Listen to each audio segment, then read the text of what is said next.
Hello everyone, আজকে আমি blog start করছি। দেখো আমার ভাই, দেখো আমার মিমি। আজকে আমার দিদির বার্থডে। আমরা বিকালে আমার দিদির হ্যাপি বার্থডে সেলিব্রেট করব। কিছু বলবে? বলো বলো।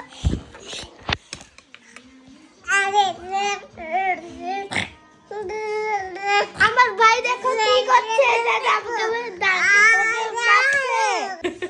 এখন আমি একটা ফেস মাস্ক অ্যাপ্লাই করব। যেহেতু বার্থডেতে যাব, সাজুগুজু তো করা দরকার, আর ফেস মাস্ক গুলো এনে রেখেছি। তো চলো আমি ড্রেসটা চেঞ্জ করি। আমি এখন শাড়ি পরবো। আমি কয়েকদিন ধরে শাড়ি পরছি বাড়িতে। এখন আমি যে মাস্কটা লাগিয়েছিলাম সেটা রিমুভ করে ফেলছি। এরপর লিউক ওয়াটার দিয়ে আমি ফেসটা ওয়াশ করে ফেলেছি। দেন আমি আমার সিরামটা লাগিয়ে নিচ্ছি। অ্যাকচুয়ালি আমি টোনারটা লাগাতে ভুলেই গেছি। দেন ময়শ্চারাইজার অ্যাপ্লাই করে ফেলছি। এই যে এটা হচ্ছে আজকে রাতের আমার আউটফিট। এই শাড়িটা পরবো ব্ল্যাক কালার। এটা আমার সিস্টার ইন লর। এই শাড়িগুলো তো একদম ভাইরাল একটা শাড়ি, তো এটাই পরবো আজকে। দেন বিকেলবেলা যেহেতু সানডে ছিল, ও ঘরে ছিল, তো ও বিকেলবেলা ওয়াও মোমো থেকে মোমো অর্ডার করেছে। তো এখানে 2টো বার্গার ছিল, আর তার সাথে কোক ছিল, আর 6 পিস ফ্রাইড মোমো ছিল। কেমন লাগলো ফার্স্ট টাইম খেলা? কেমন?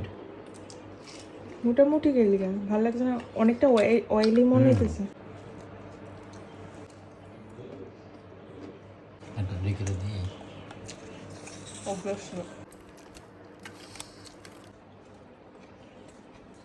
এটা টেস্ট আছে।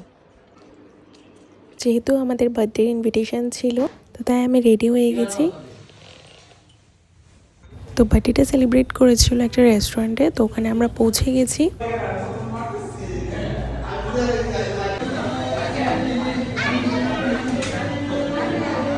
তো ওখানে গিয়ে কিছুক্ষণ পর আমরা স্টার্টার নিয়ে নিয়েছি। তো স্টার্টারে ছিল মালাই কাবাব, তার সাথে ছিল ড্রাই চিলি চিকেন, আর এটা হলো বার্থডে গার্লের কেক।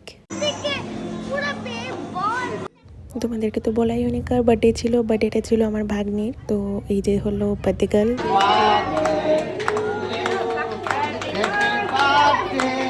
ফার্স্টে তো ওরা স্পার্কল ছাড়াই কেক কাট করছিল। দেন ওদের হঠাৎ মনে হয় যে আরে স্পার্কলগুলো জ্বালানো হয়নি, তো এরপর স্পার্কল জ্বালিয়ে কেক কাট করা হয়েছে। এটা ছিল আমার আউটফিট অফ দ্য নাইট। এরপর আমরা ডিনার করতে বসেছি। তো ডিনারে ছিল ফ্রাইড রাইস, ডাল, বেগুনি, দেন ছিল এগ কারি, ফিশ কারি আর চিকেনটা আমি নেইনি, তাই দেখাতেও পারলাম না। বার্থডে পার্টি আজকের ব্লগ এখানেই শেষ করছি। এখন আমরা চলে যাচ্ছি বাড়িতে।